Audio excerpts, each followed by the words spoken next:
Ladies and gentlemen, good evening and welcome back to our channel once again. There is something I've been thinking about of late. The future of ODM party. Let's assume Raila Odinga were to succeed today in his bid of becoming the next chairperson of African Union Commission. Let me ask you these two questions, assuming he succeeds. Who do you think should actually succeed him as the next party leader? Just be honest, in your own opinion. Because so far, 5 names have emerged. Hassan Joho, Wycliffe Ambetsa Paranya. There is the name of Opiyo Wandayi. There is the name of Babu Owino. There is the name of James Orengo. In your own opinion, who? Because we can't have, ODM party cannot have 2 party leaders. Which means one of them. I'm told Raila Odinga has convened some crisis meeting, and I hope they'll be able to address that issue. As a strategy, they want to come up with what they're calling management committee, comprising of some individuals who will be managing the party. But ultimately, there must be a party leader. Who do you think should succeed Raila Odinga? And the second question, do you think ODM party will remain united? Because let's face it, ODM party over these years has always revolved around one man, Raila Amolo Odinga. Raila Odinga is ODM and ODM is Raila Odinga. So it's going to be totally different ballgame in the absence of Raila Odinga, which means they'll have to create another individual. And who is going to be that individual? If it's Joho, will the rest agree? If it's Paranya, will the rest agree? Which brings us to the subject of this video. The fear in ODM party. The day Raila Odinga announced that he was going to run for the African Union Chairmanship, fear gripped ODM party. And majority of ODM supporters are yet to accept the fact that Raila Odinga will be going to Addis Ababa, and if that were to succeed, then he's not going to be the party leader. So there are some fears in ODM party. So in this video, I want to address some of those fears in ODM party. Before we do that, for those who are watching this channel for the first time, please take a second or two, click the subscribe button so that next time we produce a video like this, YouTube will automatically notify you. And to the subscribers, I want to continue thanking you guys for your continued support. Because without that support, this channel cannot be where it is. Ladies and gentlemen, what are some of the fears in ODM party? Yesterday, I was in Nairobi. And I met some very senior politician. And we were just talking politics. And this guy agreed with me that William Ruto is out to deal with Rigathi Gachagua, because that's what I told him. But this guy told me something that also surprised me. That William Ruto is not only keen on dealing with Rigathi Gachagua. He told me that William Ruto is keen on destroying regional politics. And Raila Odinga is one of the people he is keen on destroying. And is destroying Raila Odinga and is planning to destroy Raila Odinga through the African Union Commission. That he has tried all possible strategies of stopping Raila Odinga. But he has realized that as long as Raila Odinga is in the country, he can't stop Raila Odinga. So he's sending Raila Odinga out so that he can stop him. And that Ruto is bragging how he stopped Moi, and currently the Rift Valley is under him. How he stopped Kenyatta, and currently Mount Kenya is under him.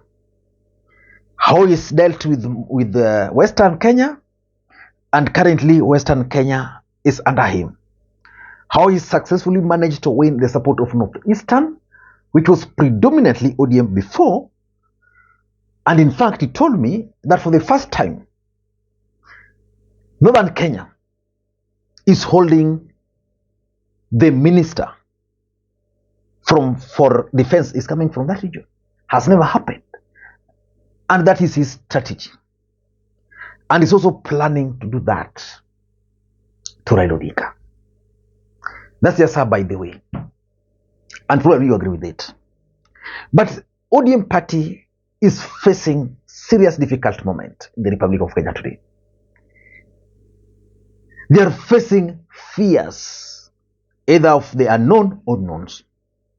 Now, let me reveal to you some of the fears in ODM party, because I was also talking to someone who told me that even within the Odinga family, they are yet to accept the fact that Raila Odinga is exiting Kenyan politics. And that, for example, Uhuru Odinga and Ruto Odinga are not comfortable with Raila Odinga going to Addis Ababa. They want Raila Odinga to remain here.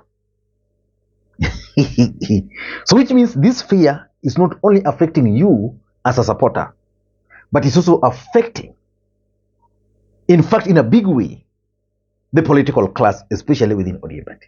So the first fear is the power of the ODM ticket, especially in their strongholds.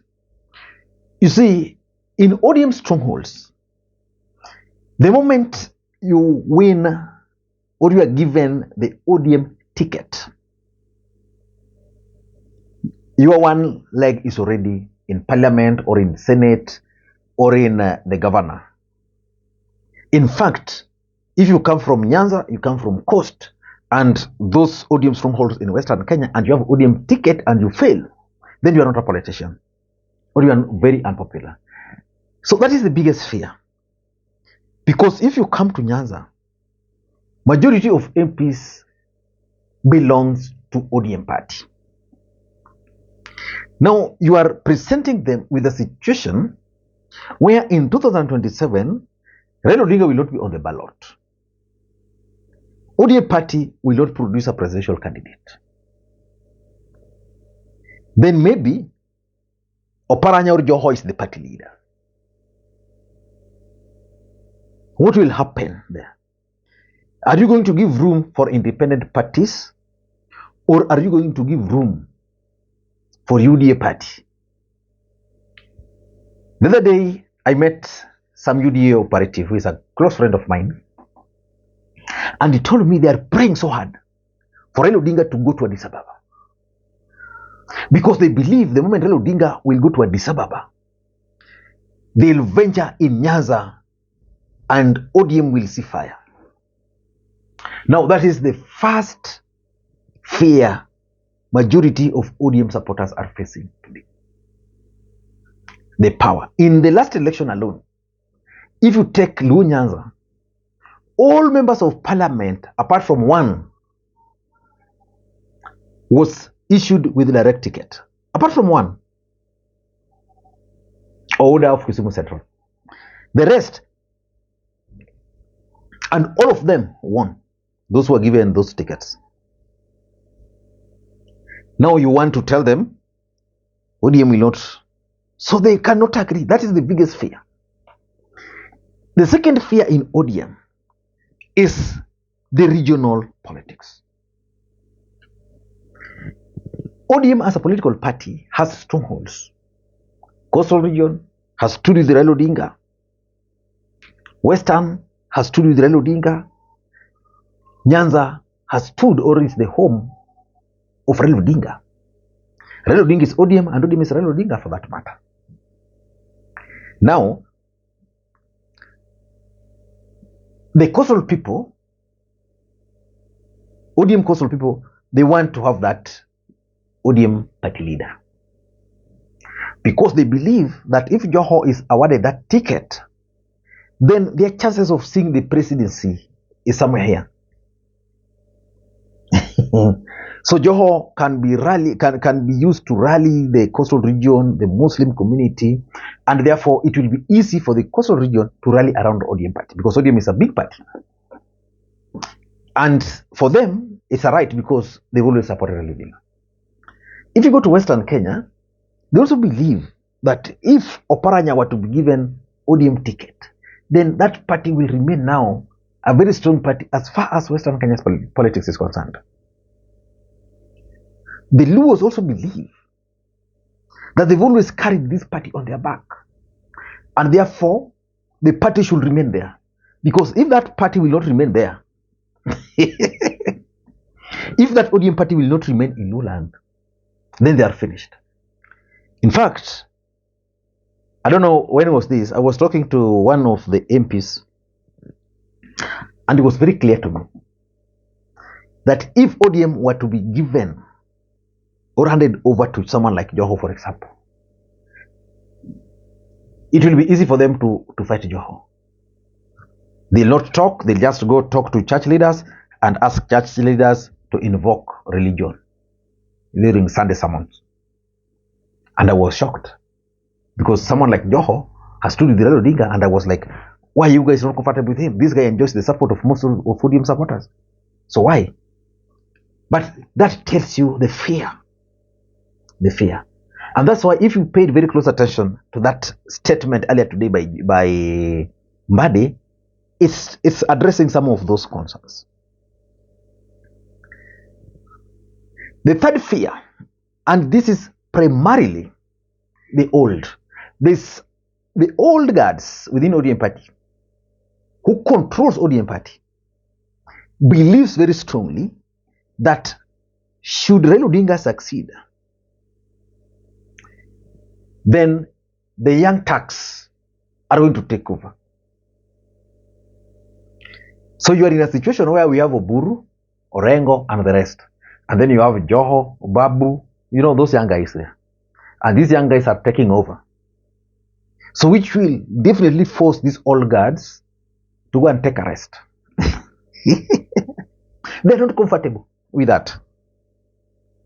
They're not comfortable with that. And that's why they're trying to pull all strings. They just want to make a compromise. Baba appoint some committee,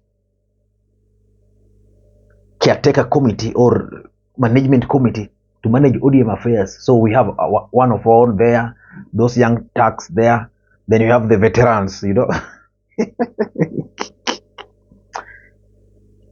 The fourth fear is the 2027 election. Which way? Join William Ruto, support Kalonzo, or go alone? That's a very big fear we have. Which begs the question, is Azimio dead? Because now we are dealing with the issues of ODM. We are no longer dealing with Azimio. Is Azimio dead?